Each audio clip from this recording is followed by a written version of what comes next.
Assalamu alaikum. My name is Yehia Hassan and I will be talking to you about riba. In this video, I will be showing you what riba is and how it relates to modern finance contracts. Additionally, I will be showing you why riba is haram and how God is taking care of you by banning riba. So what is riba? Riba is a concept in Islam which brings attention upon the deceitful and unjustifiable nature when it comes to borrowing or lending money. So obviously riba is haram. However, non-Muslim organizations and banks would normally utilize riba for their own corporal gains. Firstly, there are short-term loans, which are loans of $100,000 given to the individual by the bank over a short period of time.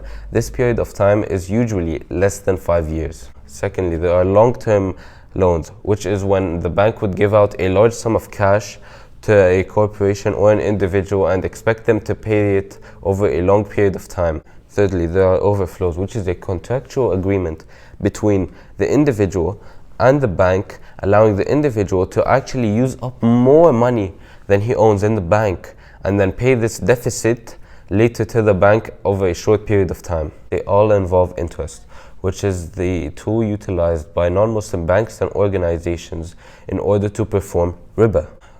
Interest is a monetary policy employed by the central bank of a country in order to modulate the spending throughout the whole economy. Interest is known as the cost of borrowing and the reward for lending. Now, the basic principle of interest is that I would give you money and you would give me back more money after some time has passed. In many scenarios, you would find that reductions in interest rates would actually be put into place in order to stimulate an increase in spending throughout the economy. Now, take the UK as an example. UK and EU interest rates have actually fallen to an astonishing rate of 0.5%.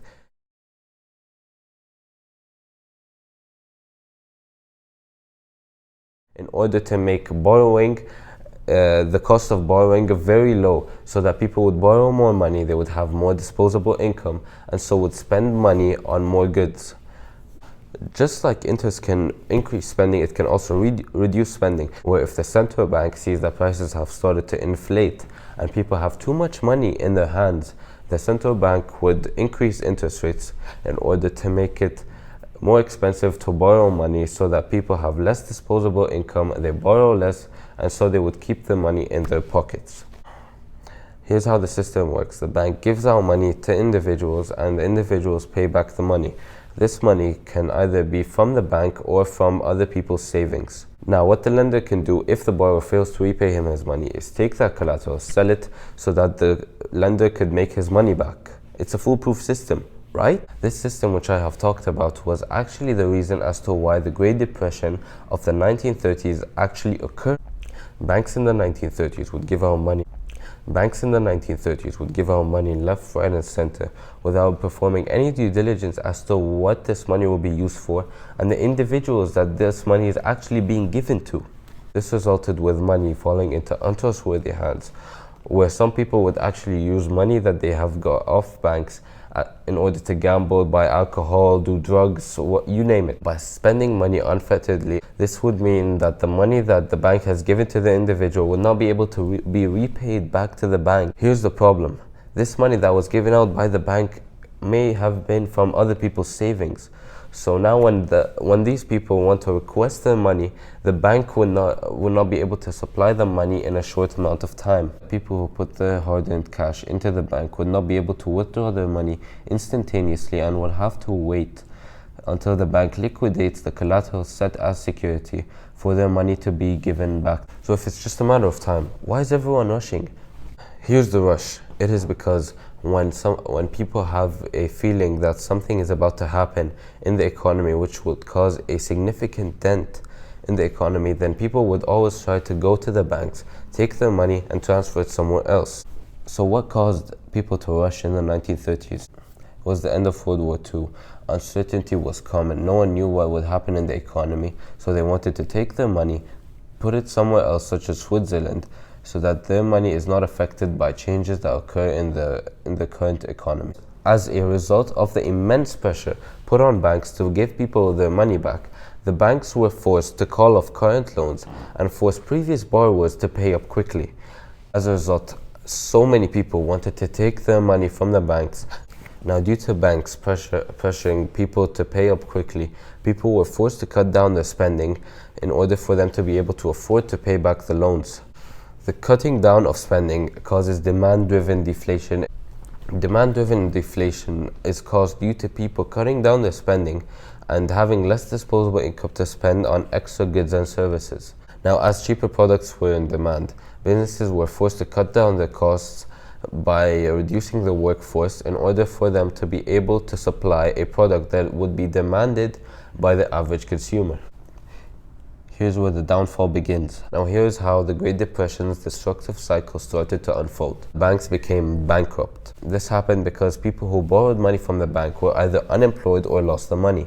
Surrogately, due to the deflation that has occurred in the economy, the banks can now no longer use the collateral that they had in order to generate as much money as they could have previously.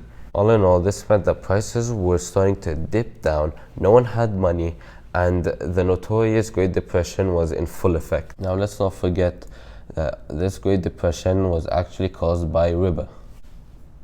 So how could all of this have been prevented? It's simple. Islamic banking. In Islamic banking, the bank is actually a partner with the borrower instead of just an ATM machine. Partnership between the Islamic bank and the borrower is created because the risks of losing money is shared between both the bank and the borrower. Let's just assume that there's an individual who wants to receive financing for a car. In Islamic banking, this car would be bought by the bank, and then the individual would enter a rental contract with the bank for the car. This car would be rented by the individual for a long period of time until most of the costs of the car have been covered. Afterwards, the individual then has the option to actually buy the car at the end of the rental contract. Meanwhile, if you look at traditional banking, the money for the car would be given to the individual. However, the individual is free to do whatever he wants with the money, and the bank can only rely on the borrower's promise that he will do what he says. Now, let's say the individual crashed the car after he has bought it with the bank's money. In traditional banking, the bank does not care whether you crash your car or not.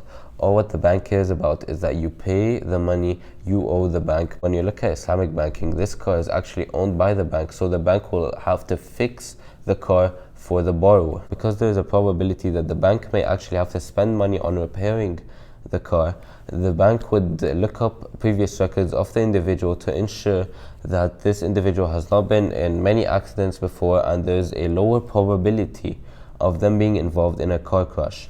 So the money spent by the Islamic bank is actually more thought about than in traditional banks. So because the bank may actually have to spend money on repairs for the car, the bank is taking a risk by giving the car to this individual.